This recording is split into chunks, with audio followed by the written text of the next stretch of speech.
somo la kuhusu mahusiano pamoja na ndoa. Mbinu 3 za kuongeza mahaba kwenye penzi ulilonalo. Mbinu ngapi? 3. 3 techniques za kukusaidia kuongeza mahaba kwenye penzi lako. Kwa nini mahaba? Kwa sababu mahaba au intimacy ni kitu ambacho mnaweza mkawa kwenye ndoa, mnaweza kuwa kwenye mapenzi, lakini hamjaachana, maisha yanakwenda, lakini hakuna mahaba, hakuna intimacy. Mambo makavu, mambo magumu, lakini mpo tu pamoja. Lakini mahaba yanapoongezeka, penzi linapoongezeka, intimacy inapoongezeka, you feel it. Unasikia kabisa kwamba mapenzi yetu sio ya kawaida. Kuna kitu, kuna chachu ambayo haikuwepo, ipo. Sasa kumbuka, ile chachu inajengwa. Ile chachu haiji hivi hivi, inatengenezwa. Sasa nataka nikupe mbinu 3 za kukusaidia kuboresha hayo mahaba kwenye mahusiano yako. Mbinu ya kwanza, tumia maneno yako vizuri.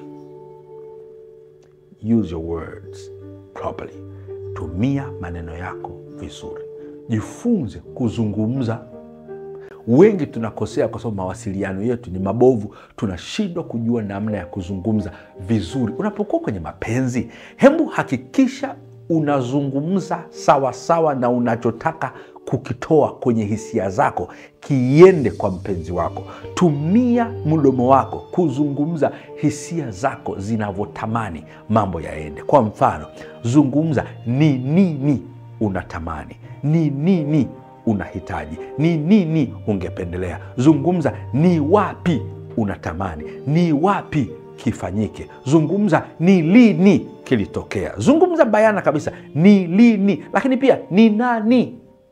Ni nani, kivipi, kimefanyika vipi, wapi, mahali gani. Yani usiwe na ambiguity, usiwe na mkanganyiko kwenye sentensi zako. Zungumza vitu vinavyoeleweka kwa upole na kwa uzuri na kwa mapenzi. Utaongeza mahaba katika mahusiano yako. Jambo au mbinu ya pili, weka wazi kile unachopendelea. Weka wazi kile unachopendelea. Usimeze ukategemea mwenzako anajua, ukategemea mwenzako anaelewa. Unachohitaji hawezi kujua. Akili yake ni akili yake, sio akili yako. Yeye si malaika wala nabii ajue vinavyoendelea kwenye akili yako. Weka bayana, weka wazi vile unavyotamani. Sasa naomba nikusaidie hapa. Usiseme vile usivyopenda mambo yawe. Sema vile unavyopenda mambo yawe. Narudia, usiseme vile usivyopenda vitu vifanywe. Sema vile unavyopenda vitu vifanyike. Onyesha unachohitaji. Kwa mfano, mwenzako hakusikilizi vizuri, mwambie naomba unisikilize. Mwambie naomba nikuambie kitu.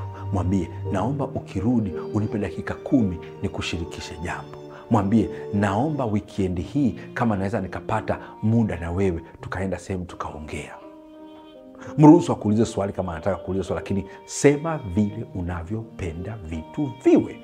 Na mbinu ya 3 na ya mwisho, eleza mambo katika hali chanya. Sasa wengi wetu, kwa sababu tumejaa na negativity, tumejaa na pessimism, tumejaa na hali ya kukatishwa tamaa na kuona kama mwenzako hakupendi, hakujali, haongei vizuri na wewe, hakuhitaji, anakusabotage tu. Kwa hata sentensi unazoongea zimejawa na vitu negative. Jifunze kuongea chochote unachoongea na kuzungumza chochote unachozungumza katika hali chanya. Kwa mfano, kuna tofauti ya kumwambia mpenzi wako, we huwa unielewi. Hiyo ni negative. Lakini mwambie naomba nisaidie nikuelewe zaidi. Tatizo we huwa usikilizi. Lakini mwambie naomba unisikilize. Shida wewe unaongea sana. Mwambie naomba unisikilize. Ukiongea lakini uweke break ni kusikiliza.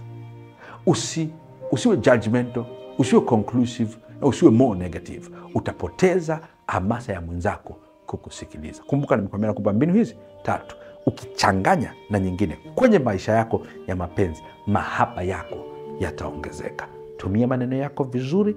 Weka wazi kile unachopendelea. Naeleza mambo yako katika mtazamo au katika hali chanya. Vitu hivi vitakuhamisha uliko, kukupeleka katika level nyingine.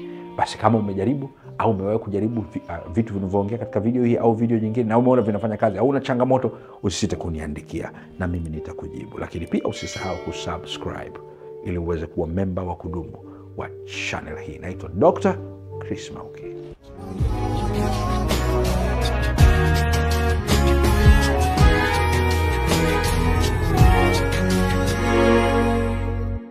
Ni muda wa kuchukua nafasi yako katika meza ya HW. Tuwasilishe kwako mawazo yenye tija kwa maneno ya dhahabu, kukupa hamasa na kukujengea uwezo wa kufanya zaidi na kuwa zaidi. Welcome to the Hall of Positive Vibes.